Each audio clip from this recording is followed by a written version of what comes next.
দর্শক, যেমনটা প্রিন্স বলছিলেন একটু আগে যে আজকে সারাদিনই উৎসব মুখর পরিবেশে বেশ দীর্ঘ সময় ক্ষেত্র বিশেষে লাইনে দাঁড়িয়ে ভোট দিয়েছেন নারায়ণগঞ্জের ভোটাররা। খুব একটা বিশৃঙ্খলার খবর আমরা পাইনি, তবে বিকেলের দিকে কিছুটা বিশৃঙ্খলার খবর এসেছে, তবে তাতে কেউ হতাহত হননি। এবং দুই প্রার্থী তারা কিছু অভিযোগ জানিয়েছেন। সেলিনা হায়াত খান আইভি তিনি বলেছেন যে নারী ভোটারদের প্রতি অসহযোগিতার একটি অভিযোগ তিনি করেছেন, এবং বিএনপি প্রার্থী যিনি সাখাওয়াত হোসেন খান তিনি অভিযোগ করেছেন যে যেসব কেন্দ্রে তার সমর্থক বেশি সেসব কেন্দ্রে আসলে ভোট নেওয়া হয়েছে ধীরগতিতে।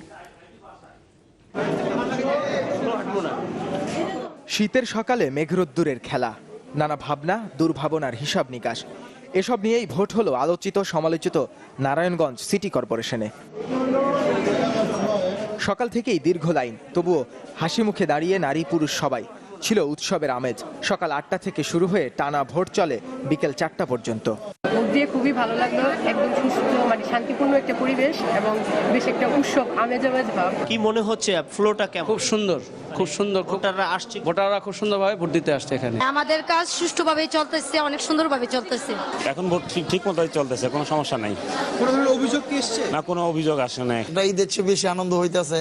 তারপর আজকে নিজের পছন্দের প্রার্থীর ভোট দিয়া ঘোরাফেরা করে সব জায়গায় দেখবো আর কি, তাতে আমরা আমাদের নারায়ণগঞ্জের উন্নয়ন করে এরকম প্রার্থীকে নির্বাচিত করতে পারি। আমরা সবাই মুখিয়ে আছি আনন্দ উৎসব, ঈদের চাইতে আমরা বেশি আনন্দ করে আসতেছি। এখন সকাল 8:15টার দিকে নারায়ণগঞ্জ আদর্শ স্কুল কেন্দ্রে ভোট দেন বিএনপির প্রার্থী সাখাওয়াত হোসেন খান, আর 9:30টার দিকে শহরের দেওভোগে শিশুবাগ বিদ্যালয় কেন্দ্রে ভোট দেন আওয়ামী লীগ প্রার্থী সেলিনা হায়াত আইভি। তখন পর্যন্ত দুজনেরই ছিল সুষ্ঠু ভোটের প্রত্যাশা। আমরা কিন্তু সেই আশা নিয়ে এই নির্বাচনে এসেছি যে একটি অবাধ সুষ্ঠু নিরপেক্ষ নির্বাচন সরকার উপহার দিবে। এখনকার যে পরিবেশ, এই সকালের সুন্দর পরিবেশটাও যেন একদম বিকাল 4টা পর্যন্ত বজায় থাকবে। সূর্য পশ্চিমে ঢলে পড়তেই প্রার্থীদের কণ্ঠেও ভেসে এলো মৃদু অভিযোগের সুর। এখন সুষ্ঠু হচ্ছে কিনা সেটা জনগণের মতামত নেন, আমি আপনার এই ইসের পরে বলবো। আমাদের কাছে যে খবর যে অনেক এলাকায় আমাদের ভোটারদের ভোট কেন্দ্রে যেতে বিভিন্ন ভয়ভীতি প্রদর্শন করা হচ্ছে। প্রত্যেকটা নারীরা এসেই কিন্তু বলছে যে ঘুরাচ্ছে, ভোট দিতে পারতাছি না, হয়রান হচ্ছি, বা ওইখানে যাচ্ছি সেখানে যাচ্ছি, পাচ্ছি না। এই একটা কমপ্লেন কিন্তু বারবার শুনতেছি।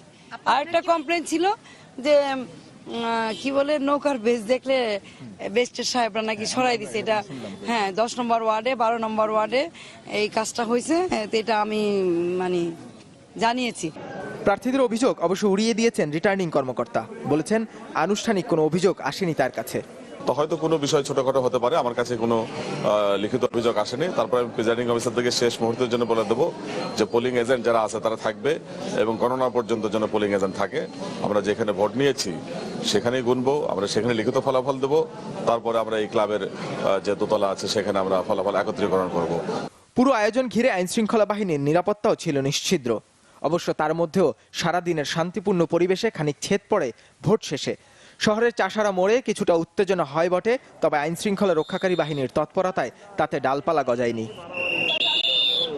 নাহিদ হোসেন, চ্যানেল 24।